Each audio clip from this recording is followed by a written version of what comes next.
Prime Minister Hubert Ingram speaks at his last rally before Election Day. March on, Bahama land. Thank you, God. Bless the Commonwealth of the Bahamas. PLP leader Perry Christie focuses on the F&M's so-called tourism scandal at his party's last rally. One DNA candidate signs destroyed. BEC explains this morning's island-wide outage, plus Cable 12's meets with actors of a popular HBO series.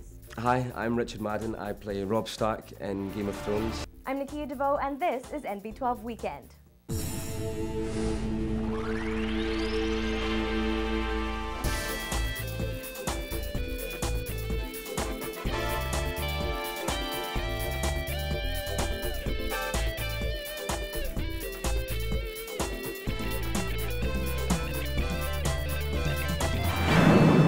Joining us this Sunday evening, leader of the Free National Movement Hubert Ingram making his last efforts to sway voters in the party's favor with less than 24 hours before Election Day. Paige McCartney covered the F&M's rally last night at Clifford Park. Here's her report.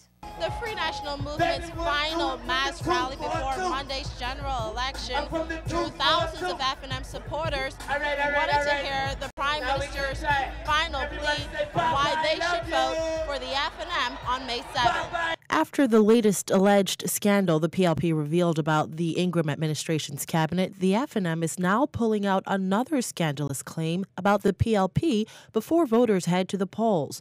At the party's final rally before election Saturday night, he again brought up PLP leader Perry Christie's alleged conflict of interest in providing consultation to Bahamas Petroleum Company, but he also brought up a new case currently before the courts involving PLP Deputy Leader Philip Brave Davis. Some serious allegations are made against Philip Brave Davis in that case. He wrote to the judge and asked the judge to please seal the file, by that I mean keep it secret, say because election is coming up. And he didn't want this come out before election. The case has now been set down for Wednesday of next week, 2 days after the election. I know what the allegations are, you don't. If you knew what I know, you wouldn't vote for them.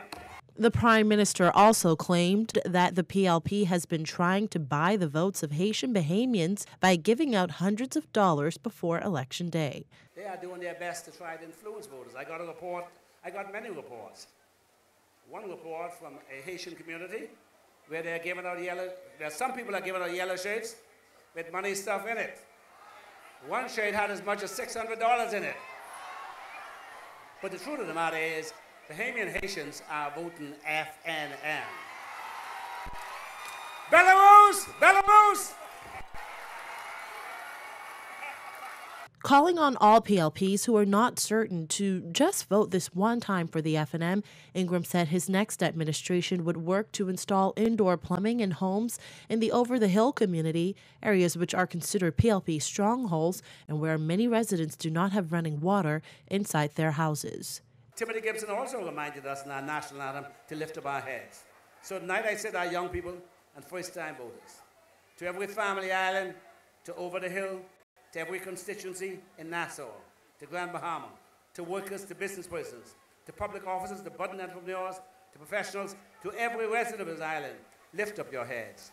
We have challenges to overcome, but we are heading in the right direction. We are headed steady sunward. My fellow Bahamians, lift up your head to the rising sun, Bahama land. The road you trod lead unto your God. March on, Bahama land. Thank you, God. Bless the Commonwealth of the Bahamas. Now, this isn't the last time the Prime Minister will make his final plea to the Bahamian public. He plans to make a national address tonight on television and radio. Reporting for NB12, I'm Paige McCartney. And over in Grand Bahama, PLP leader Perry Christie addressed a large crowd in downtown Freeport last night, as well as a packed R.M. Bailey Park via simulcast. The opposition leader focused on the so-called scandals of the F&M, particularly the alleged tourism marketing scandal. As a part of his last whirlwind tour before tomorrow's election, Christie stopped in the nation's second city and spoke to supporters there. It was already after 11:30 p.m., so the PLP leader's message was broadcast to the thousands of PLP supporters waiting in New Providence for his arrival. He told supporters that the F&M cannot be trusted to lead the country again, and highlighted Tourism Minister Vincent Vanderpool Wallace's handling of $1 million marketing contract that his ministry entered into with an American company. If you have been wondering why stopover tourists are going down here, but going up elsewhere across the Caribbean, look no further than the shady deals in your F&M Ministry of Tourism. This government gave a gigantic $1 million marketing contract to an American company. A gigantic marketing contract given to a company with no staff. With no staff. Just one guy. A gigantic marketing contract given to a company formed only 3 days before the contract was issued. In an internal communication, the minister's permanent secretary claimed he was the one who attracted the firm to the ministry. On Friday, Prime Minister Ingram dismissed concerns and questions raised by the PLP over the issue.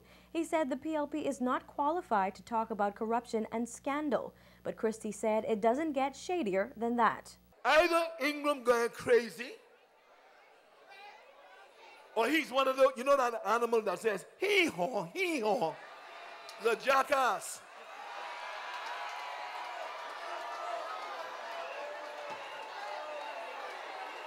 Now, I'm not sure whether he is that or whether he's going crazy. He blamed mismanagement and dishonesty on the Ingram administration for the unemployment rate and murder rate and the poor state of the economy. Mismanagement, shady deals, nobody held accountable. The Minister of Tourism still sitting in a pretty post. So you see, there's a reason the Bahamas is now ranked lowest in the Caribbean in investor confidence. Lowest at the bottom. You're wondering why the F&M has not yet created and never will create big new investments for you? Investors, Bahamian and foreign investors, they're looking at the skyrocketing crime and the roadworks that are 100 million over budget, and they're running for the hills. Christie discouraged voters from choosing the Democratic National Alliance once again, saying that only the PLP can bring change. The PLP leader eventually made it to Bailey Park, where he again addressed supporters. The PLP is back at Clifford Park tonight for a praise and worship service that started at 7 p.m. The F&M is also having a prayer service tonight. Theirs will be at Bailey Park. Well, earlier in the campaign season, there was a lot of back and forth between the F&M and the PLP over signs being torn down by supporters. The DNA has managed to escape most of that back and forth this campaign season. But just days before the election, at least one DNA candidate claims to have been targeted. And today, Golden Isles candidate Farrell Goff filed a police complaint after nearly all of his signs placed along Carmichael Road were destroyed. It all started on Friday, Nakia. I have about 8 billboards, the large 4x8 signs, very expensive by the way. This is probably about $10,000 worth of merchandise throughout the constituency. And on Friday night, on Saturday morning, we discovered that 3 of the billboards were destroyed, and they were destroyed. There's no kind of an accident. They were literally lifted out the ground, torn up, and thrown into the bush. And if you see this one here, it's kind of broken up, and that's very intentional. 3 were destroyed on Saturday night. We replaced one of them, so I was still left with about 6 of them. And last night, I woke up to reports that all were destroyed. We took a look for ourselves and saw exactly that. Several signs torn down, pushed over, and discarded into bushes. On one of the signs, Goff's face was cut out. We also observed a few F&M signs destroyed in bushes. Goff told us he felt his signs were attacked at the 11th hour. The DNA is making a lot of inroads in many constituencies, especially Golden Isles, because they're ready for change. So you see, I think this is a response to them feeling very, very threatened. But nevertheless, this is overboard. This is unacceptable. We must make a statement as a people that this is not what we need now, and this is not what we need. When asked if he feels the act will hurt his chances at the polls tomorrow, he said he feels that Bahamians are smarter than that. I can't imagine it was actually a well thought out strategy, because more than likely the vast majority of the residents are turned off by this, because it's a very intentional act. So if it was their way of gaining support or removing my image from the constituency, more than likely all they did was draw more support for me and more support away from themselves. Well, in other news, thousands of Bahamas Electricity Corporation customers throughout New Providence were without power this morning due to an island-wide outage. BEC advised in a statement today that the outage was caused by a system fault which occurred when a tractor working on the New Providence Gateway project hit a 132,000-volt overhead transmission line on John F. Kennedy Drive around 10:26 this morning. According to the statement, BEC restored power to customers after teams were immediately dispatched to rectify the problem. Power restoration began at 11:19 a.m. Supply was restored to the majority of customers within the hour, and restoration was completed before 1 this afternoon. The corporation emphasized that the outage, which occurred on Sunday, was the fault of a private party working on the Gateway project, and pointed out that this outage was unusual, as they claim this was the first island-wide outage in New Providence, Paradise Island, in almost 3 years.